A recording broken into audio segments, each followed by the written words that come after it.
जैन समाज में tent house के बर्तन नहीं लाए जाते, क्योंकि 7 जात में जाता है टेंट हाउस का बर्तन, 7 जातों में।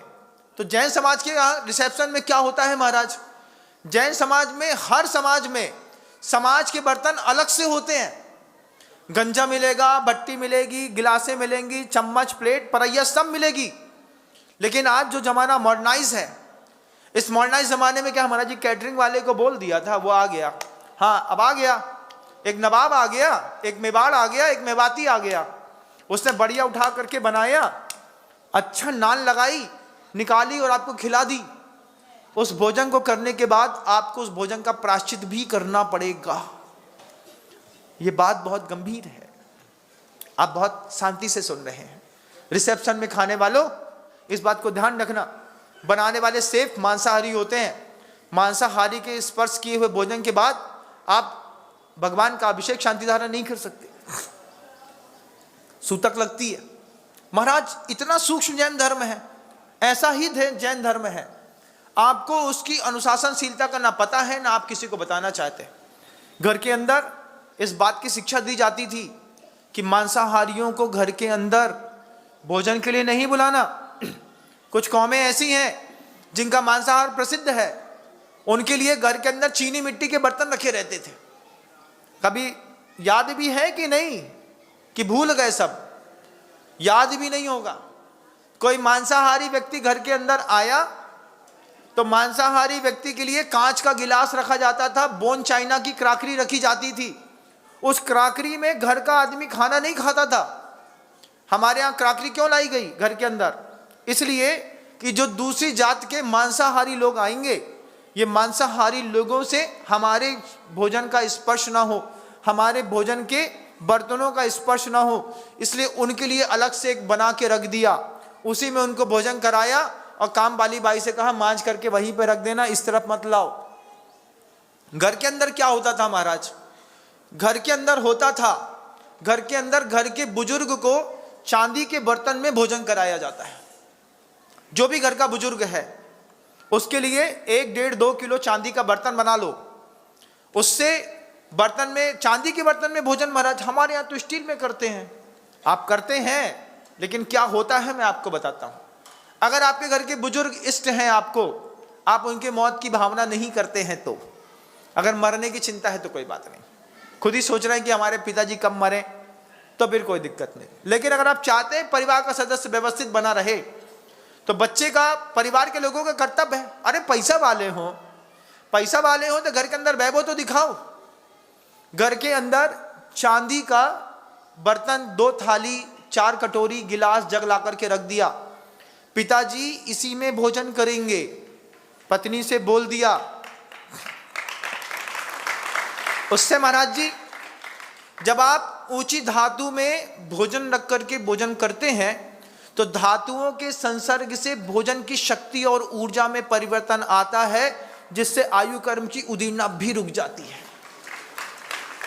यह भी एक निमित्त है, लेकिन हमसे ना हो पाएगा महाराज। हमने कब कहा कि तुम करो? लेकिन जिसके पास सामर्थ्य है वो ऐसा कर सकता है, करता है। मुझे याद है जब हम लोग बीना बारा में थे, तो बीना बारा में पीछे माली रहता था, विष्णु, जो हम लोग की धर्मशाला थी, तो हमारे खिड़की से उसका कमरा दिखता था। तो वो जितना भी द्रव्य बिकती थी उसकी, उससे हर हफ्ते 1 किलो चांदी खरीदता था। आज जब चांदी 2.25 लाख पार हो गई, तो हम सोच रहे थे कि विष्णु के पास कितनी चांदी होगी, क्योंकि उसका एक ही काम था। उसने जब कभी भी मंदिर में चौमासा हुआ गुरुजी का, चौमासे में वो माली दुनिया भर से नारियल, दुनिया भर से छिटके, दुनिया भर से चावल दाल जो भी चढ़ रहा है सब उसी के हिस्से का। उससे हमने पूछा, विष्णु इतने का क्या करते? बोले भैया कुछ नहीं करते महाराज, अभी 3 किलो चांदी का कर्दन ला करके पत्नी को दे दिया है। अब ये क्या है, उससे क्या होगा? बोले बहुत अच्छा है, 3 किलो चांदी का कर्दन दे दिया। अब जब मैं चला जाऊंगा अपने काम करने, तब पत्नी जो है उस कर्दन को कमर में डालेगी, फिर आईने में जाकर के देखेगी, फिर खुश होगी, हमारा पति हमको बहुत चाहता है, 3 किलो चांदी का कर्दन ला के दिया। हमने कहा इससे क्या होगा? इससे महाराज पैसा सुरक्षित रहता है। चांदी को, पैसे को चांदी में बदला, पैसा सुरक्षित करके महिला के हाथ में दे दिया, अब ये पैसा कभी गुम नहीं सकता। मैं कहा फिर क्या होगा? बोले जब जरूरत पड़ेगी चुपचाप चांदी का कर्तन उठाएंगे, दुकान में बेचेंगे, पैसा खड़ा करेंगे, काम कर लेंगे, लेकिन देंगे घर के अंदर चांदी। उसके घर में कितनी चांदी होगी जितनी तुम्हारे घर में नहीं होगी, क्योंकि गरीबों के यहाँ वास्तव में उन्हें कभी सोने पे इंटरेस्ट नहीं रहा।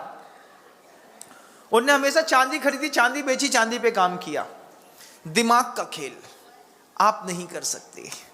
आप अपने बुजुर्ग के लिए सोचो, कभी आपके नाक के नीचे से चांदी 3,000 रुपए से होकर के 2.25 लाख तक पहुंची।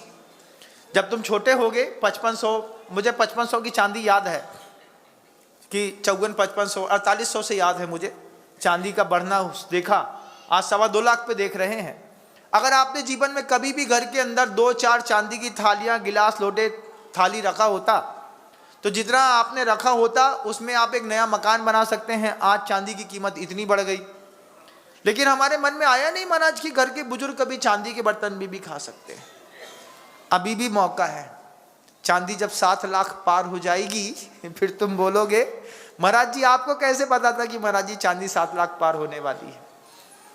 लगातार जो बच्चे अमेरिका जैसी सिटियों में काम करते हैं उनसे मेरे संपर्क रहते हैं, वे संदेश देते रहते हैं पूरे ग्लोबल मार्केट में शटडाउन चल रहा है।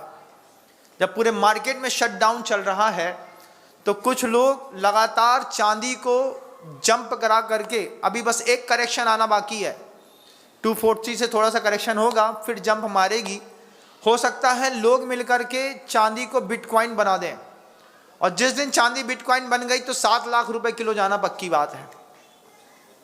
ऐसा भी हो सकता है। महाराज तो खरीद लें क्या? हम खरीदने और बेचने की बात नहीं कर रहे हैं, हम बस इतना कह रहे हैं कि चांदी की थाली में अपने पिताजी को भोजन करा करके आप उनकी ऊर्जा का भी संवर्धन कर सकते हैं। वेदना एक बहुत बड़ा वरदान है। आपको किसको देख करके होती है एक बार बताइए?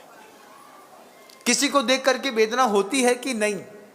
नहीं होती है तो आप भी या तो तन के कोढ़ी होंगे या मन के कोढ़ी होंगे या फिर वचन के कोढ़ी होंगे।